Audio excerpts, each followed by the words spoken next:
ameshuka katika. Biblia inaeleza ya kwamba wakati Yesu Kristo ameshafufuka, wakatokea wanawake wakaenda kulitazama kaburi.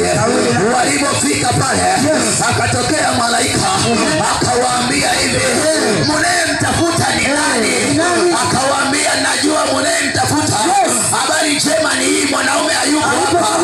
Huyu ameshaondoka, ameshafufuka, ameshafufuka, ameshafufuka. Ninataka nikwambie, Yesu yu hai, hayuko tena kaburini.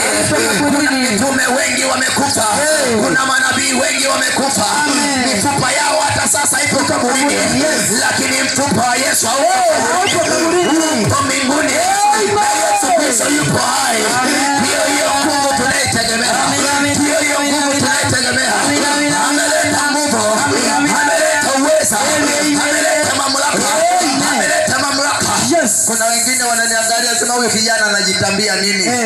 Ukiniangalia ni kembamba kadogo kafupi, hata kwenye kiganja chako sijai, lakini hii ngoma nzito. Amen.